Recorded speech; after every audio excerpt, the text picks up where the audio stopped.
Hello. रोली बोल रही हूँ, तू जल्दी घर आ जा। रोली, तू आ गई ससुराल से? हाँ आ गई, पर तू जल्दी घर आ। अभी नहीं, अभी मैं ऑफिस को जा रही हूँ, शाम को मिलते हैं, ठीक है? आरती, आज ऑफिस की छुट्टी कर और सीधे मेरे घर आ, समझी ना? ओके बाबा, आती हूँ। खुश, चल बाय। Okay bye.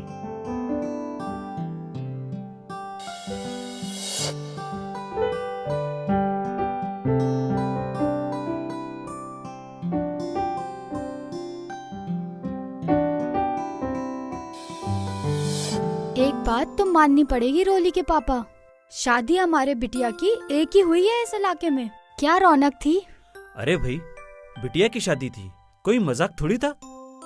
इतना जिम्मेदारी का काम था, प्रभु ने सारा काम अच्छे से निपटा दिया और हमारे बिटिया का भविष्य भी बन गया। और इससे आगे चाहिए क्या हमें? एक बात है जी, हाँ। घर और वर दोनों जोड़ के मिले हैं।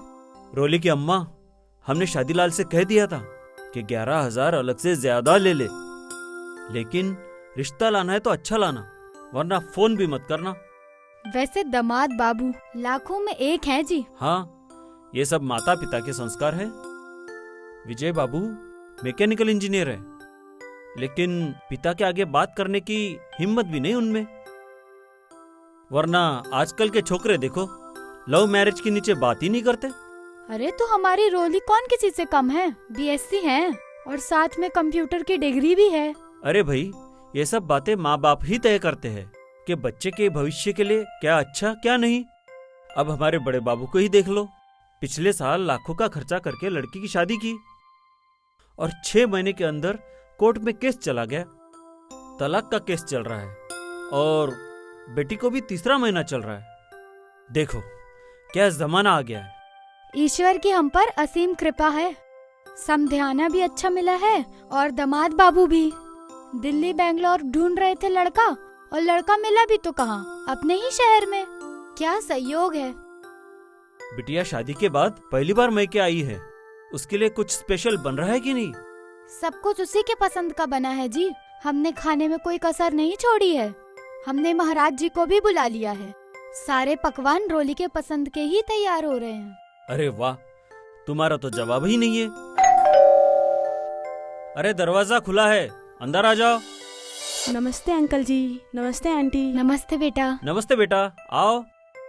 वही मैं सोचूं कब से, रोली कब की आ गई है और उसकी जिगरी आरती कहाँ अभी तक गायब है। कहाँ है आंटी रोली? बेटा वो अपने कमरे में आराम कर रही है, जाओ जल्दी, तुम्हारा ही इंतजार कर रही है। जब से आई है 10 बार तुम्हें पूछ चुकी है। जी आंटी जी। बड़ी अच्छी बच्ची है, इसका भी जल्दी से घर बस जाए तो अच्छा है।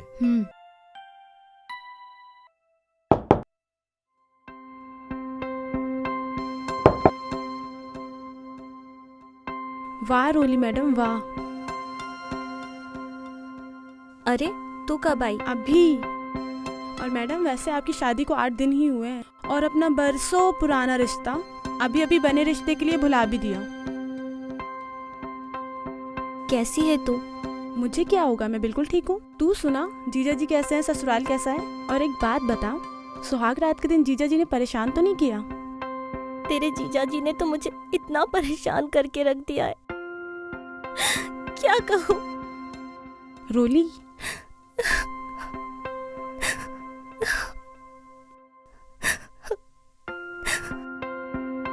क्या हुआ, तू रो क्यों रही है? कुछ नहीं। कुछ तो है। तू नई नवेली दुल्हन है, ना साज ना श्रृंगार, और ये सादे कपड़े, ये सब क्या देख रही हूँ मैं? अब सारी जिंदगी तू तेरी बहन को इसी रूप में देखना, बस नाम की सुहागन। कुछ लेन देन की प्रॉब्लम? तो फिर? प्रॉब्लम तो कुछ और ही है। अच्छा, तेरे जैसी लड़की ना दिन की रोशनी में हजारों टॉर्च लेके भी ढूंढते ना, तब भी नहीं मिलती उनको। और तेरी आंख में आंसू, कोई मजाक है क्या? मैं उनकी ईंट से ईंट बजा दूंगी, उनकी तो। आरती धीरे धीरे बोल मेरी बहन, मम्मी पापा के कानों तक की आवाज नहीं जानी चाहिए। तुझे इस हाल में देख के मेरा खून खोल रहा है रोली, क्या मजाक है? आरती, मैं वो अभागी दुल्हन हूँ जिसने सुहाग रात में अपना घूंघट खुद अपने हाथ से उठाया। क्या बोल रही है रोली? जब मैंने अपने पति देव को पहली बार ये कहते सुना कि देखिए, हम रिलेशन तो मेंटेन कर सकते हैं, पर मैं आपको पत्नी का दर्जा नहीं दे पाऊंगा। अपने माता पिता की जिद के आगे मैंने इस रिश्ते के लिए हाँ कर दी थी। तुम चाहो तो हम अलग हो सकते हैं, क्योंकि वो किसी और लड़की से प्यार करते हैं।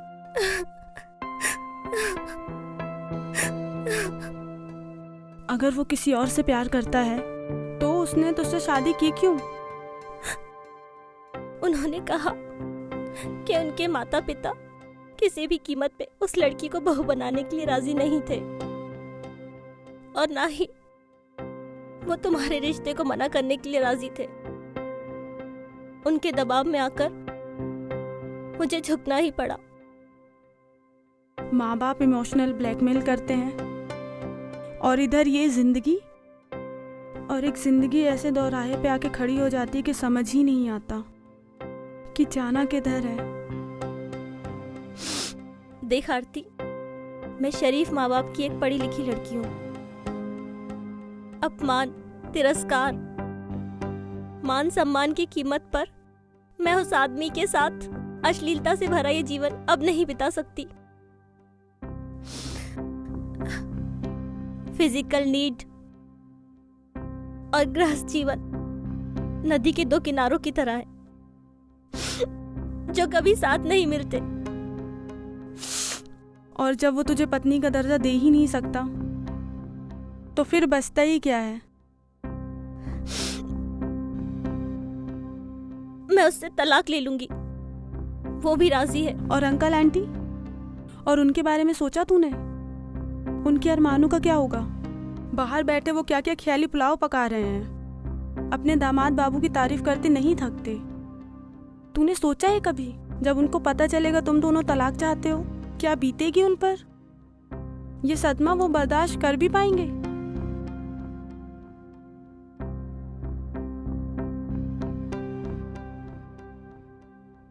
ऐसा करती हूँ, हवस का खेल खेलने के लिए उस आदमी के पास मैं वापस चली जाती हूँ। ये तो तू बर्दाश्त कर ही लेगी ना?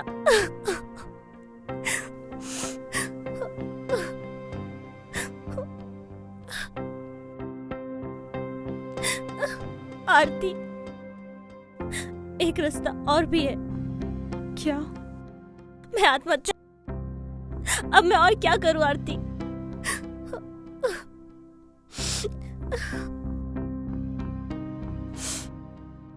देख, हमें जो भी करना है अंकल आंटी के इमोशंस को ध्यान में रख के करना है।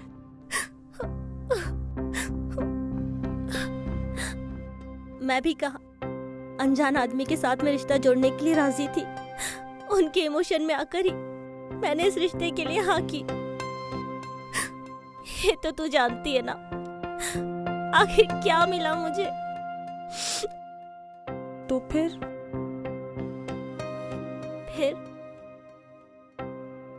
वो तेरे प्यारे लाल अंकल वकील है ना, उनसे बात करेगी ना? ठीक है, करूंगी। चल, मैं चलती हूँ। ख्याल रखना अपना। और देख, तेरे को मेरी कसम है, कुछ भी ऐसा वैसा कदम मत उठाना।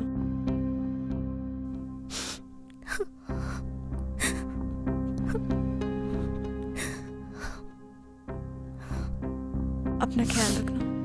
आती हूँ जल्दी से, ठीक है? बाय।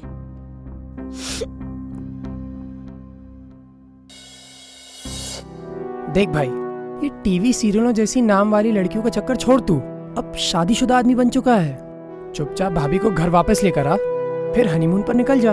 वापस आते ही सब ठीक हो जाएगा। कुछ ठीक नहीं होगा, सब बिगड़ चुका है। रोली ये सब नहीं मानेगी, ये अलग टेंशन है। फिर अब आगे क्या करना है? वकील के पास चलते हैं, डिवोर्स केस फाइल कर देंगे। म्यूचुअल वो भी रेडी है और मैं भी, छुटकारा मिल जाएगा। बेचारी भाभी का क्या कसूर है? उसे किस बात की सजा मिल रही है? जिस बात की सजा मुझे मिल रही है उसे भी उसी बात की सजा मिल रही है। हमारे माँ बाप शिकार कर चुके हैं हमारा, अपने अरमानों के खातिर मेरी जिंदगी दांव पे लगा दी और साथ ही उसकी भी दांव पे लगा दी। उसकी? किसकी? रोली की। अच्छा, भाभी की। देख, तेरी भाभी सिर्फ खुशी बनेगी, सिर्फ खुशी, समझा? जी भैया जी। मानती हो विजय की अम्मा, लाखों में एक बहू ढूंढी है मैंने तुम्हारे लिए, नहीं तो विजय की दुल्हन की चिंता में तुमने खाना पीना सब छोड़ दिया था। अरे तो क्या करते, ये टीवी सीरियलों जैसे नाम वाली लड़की को बहू बना लेते। ईश्वर को धन्यवाद दो, बस गजब होते होते रह गया।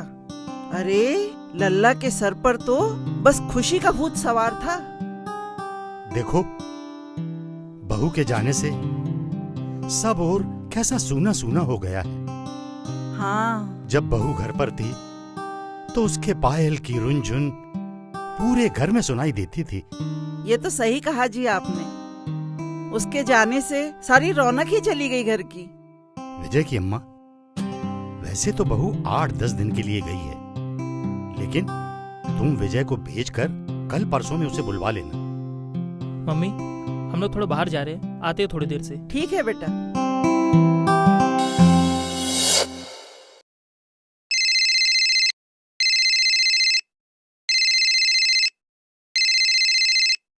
हेलो, मैं प्यारेलाल एडवोकेट बोल रहा हूँ जी। तुम्हारी वाइफ रोली जी का वकील। उन्होंने मुझे सारा केस समझा दिया है। Okay sir. ऐसा करो, शाम को 5 बजे ऑफिस आ जाओ। ठीक है सर, मैं आ जाऊंगा। बैठकर डिस्कस कर लेते हैं। ठीक है सर। No problem. ठीक है सर, मैं आ जाऊंगा। मैं मेरा पता तुमको SMS कर देता हूँ। Okay? Okay sir. Okay, thank you very much sir. Thank you sir. किसका फोन था? यार, लड़की तो होशियार निकली। जिस काम करने के लिए हम लोग जा रहे थे वो उसने पहले ही कर दिया। रोली के एडवोकेट का फोन था। खैर, अच्छा हुआ, टाइम भी बचा। शाम को 5 बजे प्यारेलाल एडवोकेट के यहाँ चलना है। ठीक है यार।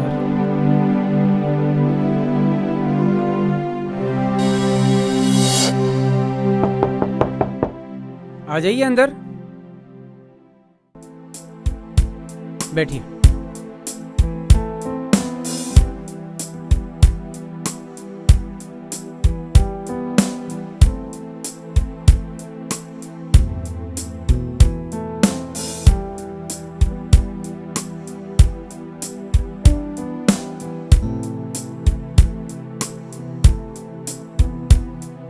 देखिए, आपका वकील होने के नाते मैं आपको आखिरी बार समझाना चाहता हूँ। आप चाहो तो दोनों एक साथ रह सकते हो। नहीं वकील साहब, अब साथ रहने का सवाल ही नहीं उठता। Okay, I like the attitude. New generation है। आप लोग प्यारेलाल एडवोकेट के पास आए हैं, और प्यारे अपने ऑफिस में आए हुए किसी भी इंसान को नाराज नहीं करता। आप दोनों को भी जल्दी खुश कर दूंगा मैं।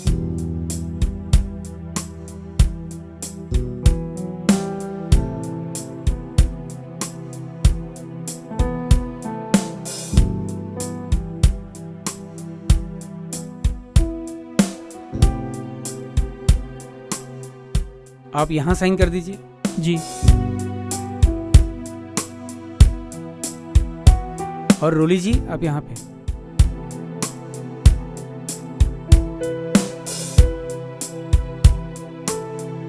गुड।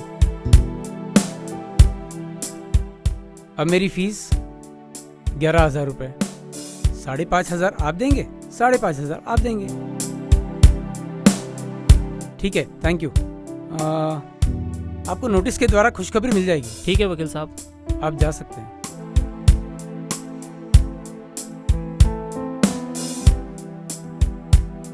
Thank you.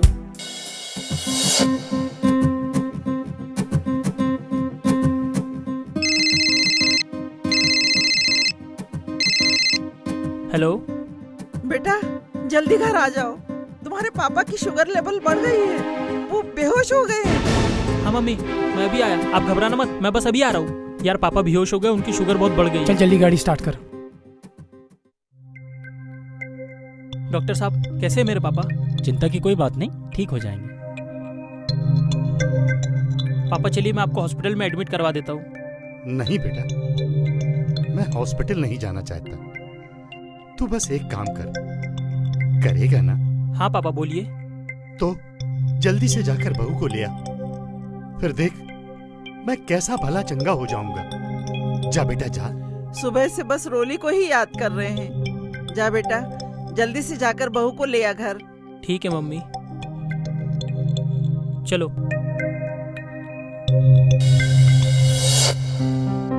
राहुल, ये कैसे धर्म संकट में फंस गया यार। अभी अभी डाइवोर्स के पेपर पर साइन करके आ रहा हूँ और पापा कहते हैं बेटा बहू को लेकर आ। किस मुंह से जाओ उसको लेने के लिए? एक बहुत बड़े दार्शनिक ने कहा है, इंसान का व्यक्तित्व संकट के समय ही पता चलता है। जा तू भाभी को घर लेकर आ। हाँ यार, जाना तो पड़ेगा। क्या क्या ख्वाब देखे थे, अब मम्मी पापा को कैसे बताऊं कि अभी अभी तलाक के पेपर पे साइन करके आ रही हूँ। कुछ नहीं, किस्मत में जो लिखा है वो होकर रहेगा। तू बस अपने पोस्ट ग्रेजुएशन की तैयारी कर। न जाने क्या होगा, मुझे मम्मी पापा की फिक्र सता रही है। अरे बेटा रोली, दामाद बाबू आए हैं तुझे ले जाने के लिए। चल जल्दी से तैयार हो जा, मैं उन्हें अंदर भेजती हूँ अभी। दामाद बाबू मतलब विजय आया है? मैं उससे बात नहीं करूंगी।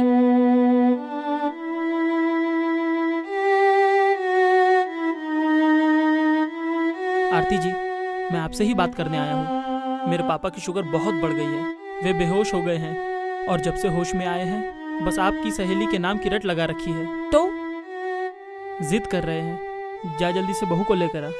आरती, इनसे पूछ कि मम्मी पापा को ये नहीं बताया कि अभी अभी तलाक के पेपर पे साइन करके आ रही हूँ। उस खुशी की बच्ची को लेकर जाओ ना, अब मेरी क्या जरूरत है। देखो रोली, वक्त और हालात को समझो। पापा की तबीयत बहुत सीरियस है अभी, और मैं। ठीक है ठीक है, रोली जाएगी तुम्हारे साथ।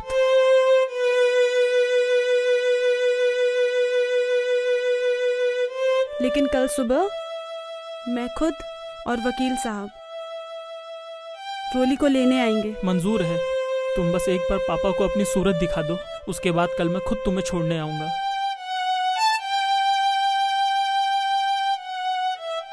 ठीक है।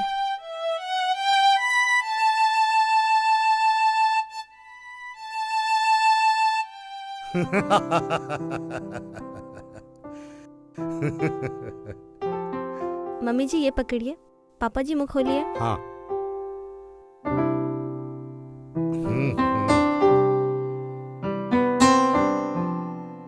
ये लीजिए पापा जी, फिर चाय देती हूँ मैं आपको। बेटा रोली, आज तक कभी ऐसा नहीं हुआ कि मेरी तबीयत इतनी बिगड़ जाए। मैं परहेज का पूरा ध्यान रखता हूं। वो तो विजय की शादी की खुशी में खाने में कुछ मीठा ज्यादा ही हो गया, और फिर शाम को पता नहीं क्या हुआ क्या नहीं हुआ, ऐसा लगा जैसे किसी ने कलेजे को मुट्ठी में भींच दिया हो। बेटा रोली, ऐसा लगा जैसे सब कुछ खत्म होने जा रहा है, और मैं बेहोश हो गया। और फिर देर शाम को तुम आई, और अब देखो मैं बिल्कुल भला चंगा हूं, अभी उठ के दौड़ लगा सकता हूं। हाँ पापा, अब तो तबीयत ठीक है ना आपकी? हाँ बेटा, बिल्कुल ठीक है, तू फिक्र मत कर। पापा, वो जरा आपके बहू के मायके से कुछ लोग आए हुए हैं। अरे तो ठीक है ना, ठीक है, जरूर जरूर। बेटा रोली, जाओ मिल लो उनसे, और हाँ, मेहमानों को मिठाई खिलाना, नाश्ता कराना, मेरी फिक्र बिल्कुल मत करो। चलो जाओ जाओ जाओ। चलो।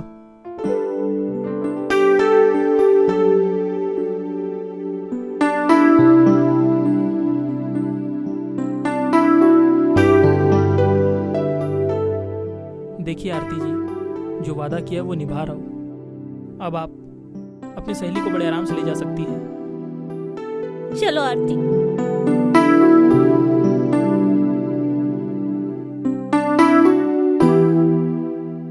वैसे विजय साहब, आप अगर मेरी क्लाइंट रोली जी को कंपेंसेशन देते तो कम से कम कितना देते?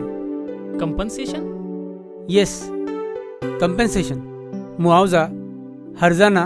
किस बात का कंपनसेशन? इनके साथ 2 हसीन रात गुजारने का, पिताजी की देखभाल करने का, और आपके पिताजी को इमोशनल फीडबैक, मतलब भावनात्मक संबल देने का। तो इसमें कंपनसेशन की क्या बात है? एक बहू होने के नाते इनका भी फर्ज था कि अपने ससुर की देखभाल करती। हाँ, टेक्निकली कल शाम 5 बजे के बाद आपका इन पर कोई हक नहीं बनता। आपने डिवोर्स पेपर के ऊपर साइन किए हैं और फिर भी आप मेरी क्लाइंट को यहाँ ले आए। इंसानियत नाम की भी कोई चीज होती है वकील साहब। ओह रियली, ये जानकर बड़ी खुशी हुई। एक बात और बताइए, आपके और इनके संबंध से आगे जाकर जो औलाद पैदा होगी उसके बारे में कभी सोचा है आपने? विजय साहब, एक और बात बताइए कि कल को बाई चांस आपके माता पिता को उनके पोते पोती, मतलब आप दोनों से होने वाली जो औलाद है, उनसे मिलने की अगर इच्छा हुई तो क्या आप बच्चे को लेके घंटे 2 घंटे के लिए वहां जाएंगे और फिर उन्हें वापस भगा देंगे जैसे आप मेरे क्लाइंट को भगा रहे हो? बस कीजिए वकील साहब, बस कीजिए। ये आपके क्लाइंट के साथ साथ मेरी बीवी भी है। मुझे माफ कर दो रोली, मैं सब कुछ समझ चुका हूँ।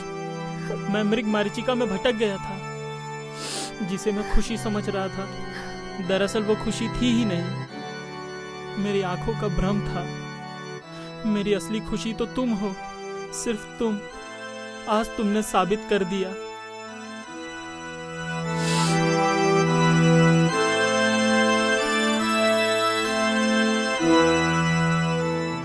विजय साहब, जब आप ऑफिस आए थे मैंने आपसे कहा था मेरे ऑफिस में जो भी आता है उसे मैं निराश नहीं करता हूँ। आप दोनों को भी खुश कर दूंगा। देखिए, मैंने आपको भी खुश कर दिया। Thanks uncle, thank you so much. आपने पहली ही पेशी में केस को सुलझा दिया। Thank you so much uncle, thank you. खुश हो ना बेटी? और वकील साहब, लगे हाथों डिवोर्स के पेपर भी लौटा दीजिएगा। अरे वो तो नर्सरी स्कूल का एडमिशन फॉर्म था जिसपे तुमने साइन किए थे। रख लो, आगे काम आ जाएगा। क्या? और हाँ रोली बेटा, ये शगुन के 11,000 रुपए। थैंक यू अंकल, आपने मेरा घर एक बार फिर से बसा दिया। Thank you.